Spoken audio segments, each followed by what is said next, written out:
وَجَاهِدُوا فِي اللَّهِ حَقَّ جِهَادِهِ. The real.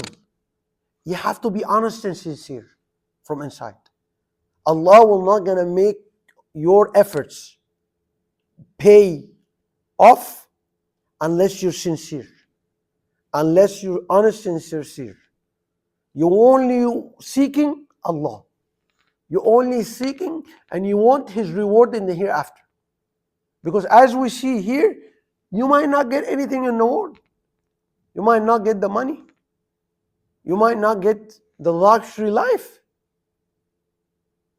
But your reward is in the hereafter. That's why the Prophet Umar ibn al-Khattab, Umar, one of the rightly guided caliphs, he came to the Prophet and he found the Prophet is sleeping. And the mat which the Prophet was sleeping on, it had some marks on his skin. And he said, Ya Prophet, Ya Rasulullah, you are the messenger of God. And your skin is being, it's like that. And the king of the Roman, and the kings of Persia are enjoying their life. He said, the Prophet was so mad. He said, ما بالك يا ابن الخطاب? What's going on? What's wrong with you? For them, this is the dunya. This life is theirs. And for us, it's hereafter. So the Prophet is smart. Why is smart? And this is what the message. He's looking for the long-term investment. If anybody, imagine a day trader in the stock market, he might, not a lot of them win. Not a lot of them stay in the market.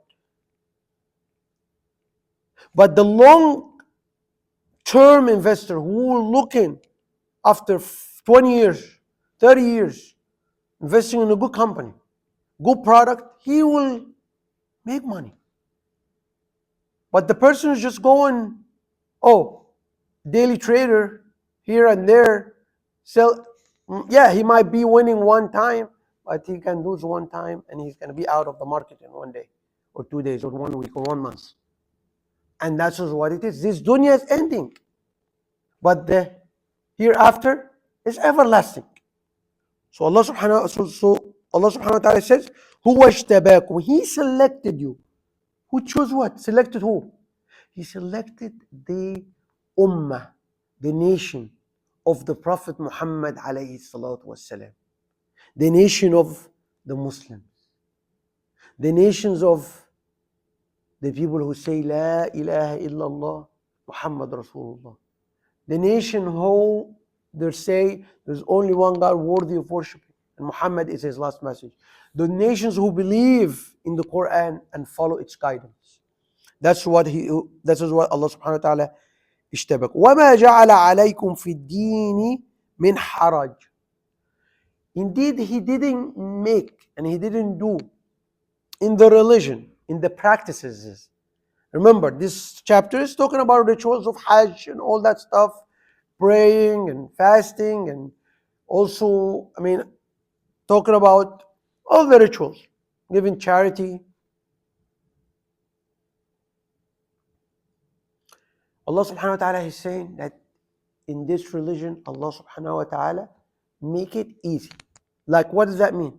Yes, sometimes it's hard, but make it doable. You can do it. There's no hardship. Just have the intention and have the mindset. You'll do it. That's what Allah subhanahu wa ta'ala says. So all these rituals, there's no hardships. Allah knows, He created you. He knows that you will able to do all of them. From prayers 5 times a day, to making the pilgrimage, to giving out the charity. Everything. To everything, Allah, He knows He can do it. Then Allah subhanahu wa ta'ala, He mentioned who? Millata abikum Ibrahim.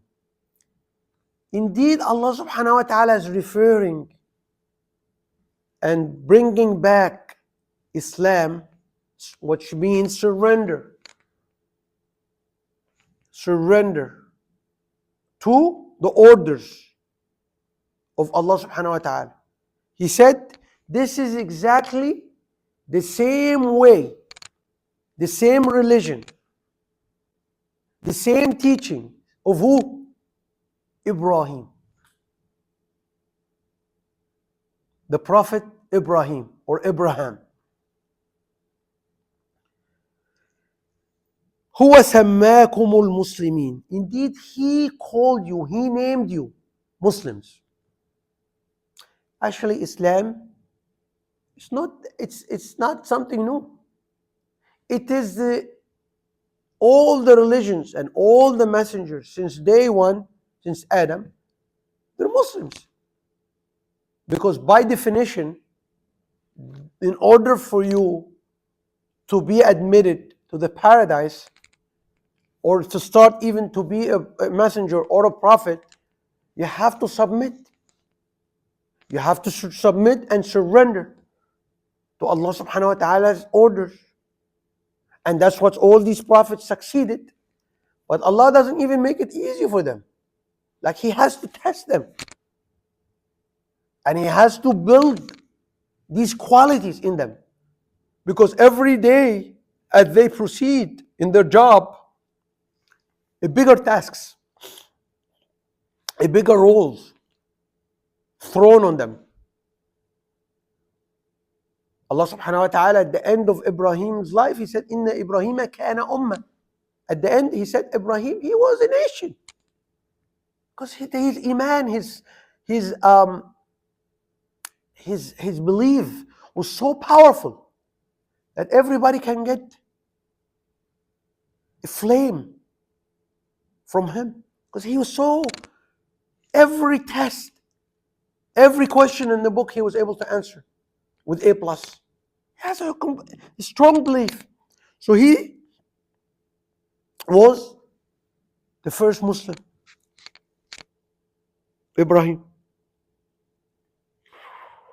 And then Allah subhanahu wa ta'ala, He said, and indeed, وَفِي ذَلِكَ لِيَكُونَ الرَّسُولَ شَهِيدًا عَلَيْكُمْ. Indeed, Allah will make the Prophet as a shaheed. A shaheed is a witness. And in order to have a witness is supposed to have what? Credibility, character, moral character. A witness for somebody, before they bring a witness to the stand, they have to go through his history. Make sure he doesn't have any credibility issues. He didn't lie in the past, he didn't steal in the past, so on and so forth, before to bring. And those, Allah subhanahu wa ta'ala, He says that I made the prophets, and He made the Prophet Muhammad as a witness on the disbelievers around him. A witness for the believers that they did the right thing, that they followed him. Because if you're a believer, you have to follow Muhammad alayhi salam and what he have done and what he have said. There's no question about it. So the Prophet Muhammad, he's a witness. But what will happen after the Prophet ﷺ passes away or passed away? وَتَكُونُوا شُهَدَاءَ عَلَى النَّاسِ. You will become, O Muslims, witnesses. You will become witnesses. Allah subhanahu wa ta'ala will ask the Muslim who's following his Islam, who's following the commandments, who's obeying and obedient and follow Islam truly. Oh, did you witness this guy killing? Did you witness the massacres, the genocide happening in Gaza? Did you witness the massacre happening in Sudan? Did you witness the massacres happening in Syria? Did you witness the massacres happening in Iraq? Did you witness the tyrant rulers they are torturing their citizens, taking them into jail, killing them, raping their wives, killing their kids. Did you witness that? That is what you as a Muslim supposed to be. Witness those. Allah subhanahu wa ta'ala, but you have to be a role example, a role model. You have to have credibility for Allah subhanahu wa ta'ala to select you in the day of judgment to be used as a witness. On shuhada ala all the humanity. Because you see, now everything is so easy to see what is happening, what's wrong, what's right. You know, Allah is going to ask you, did you witness drugs were made legal? Did you witness nudity made accessible? Did you witness fornication made easy? Did you witness all that stuff? So you're going to be a witness, but you have to have the credibility in order for you to be selected. And Allah subhanahu wa ta'ala select these Muslims because you have what? When they bring an expert witness in a court of law, he has to be an expert. Maybe a surgeon, a doctor. If he's talking about an injury or a car accident, same thing. When you are a witness as a Muslim, you have to abide with the law, because how are you going to say that this is wrong if you don't know what's wrong? And how are you going to know what's wrong and what's right? Is by following and by knowing what's in the Quran, what's in the Sunnah, what's in the teachings of the Prophet Muhammad alayhi salatu wasalam. Then Allah subhanahu wa ta'ala at the end, how you protect yourself, how you become among those witnesses, says how you have credibility in the day of judgment, how you save yourself from the torment and the punishment of the hellfire. Aqimus salah. Perform prayers. Establish prayers. Make the prayers as a border. Stop you from sinning. After you do prayers, this is not the prayers. I mean, you performed it, but you didn't establish it. Establish it means the prayer has to stop you from sinning. The prayer has to stop you from taking the rights of others, from stealing from others, from being dishonest, from have a foul mouth, cursing. All this, the prayer has to stop you from all of these actions. وَآتُوا الزَّكَاةِ, economics. You have to give out with money, so the poor have what they need. And that's create balance in the society. وَاعْتَصِمُوا بِاللَّهِ, hold fast to Allah. How you hold fast to Allah? By being all the time becoming God conscious. You think that God like this or God hates this? That God will approve this or God will disapprove this? So have God consciousness inside your heart. Huwa mawlakum. He is your guardian.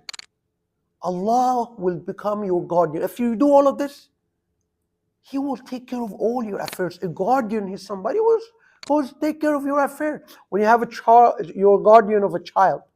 You're supposed to bring him the food. You're supposed to take him to school.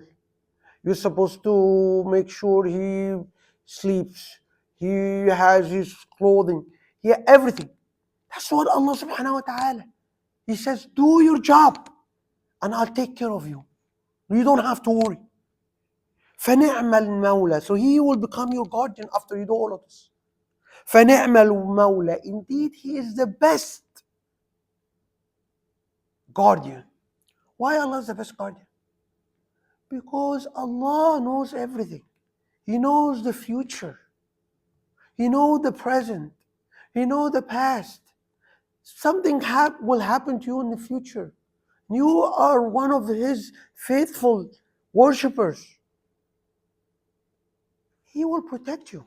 He'll prevent this from happening to you. But you cannot even help yourself.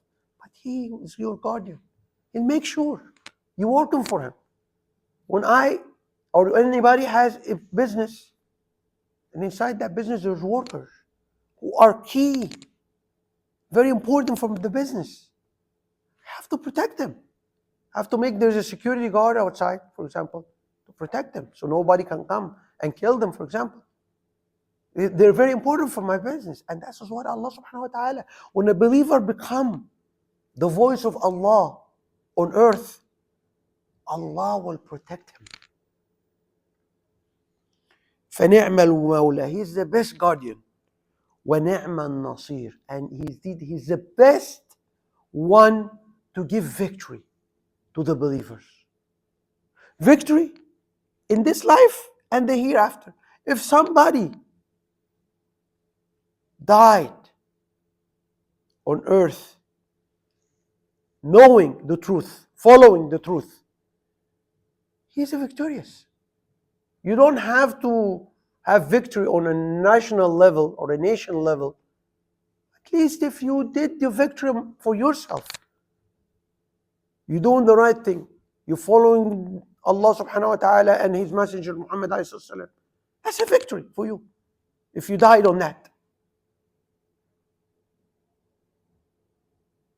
وَنِعْمَ النَّصِيرُ. So in the hereafter, He will make you even victorious. How victorious? By entering to the Jannah, by entering to the paradise. It's a victory when you enter the paradise. Otherwise, a lot of people will be humiliated. A lot of people will be thrown into hell. And you will be enjoying these bounties, these beautiful things in the paradise. أقول قولي هذا أستغفر الله لي ولكم ولسائر المسلمين.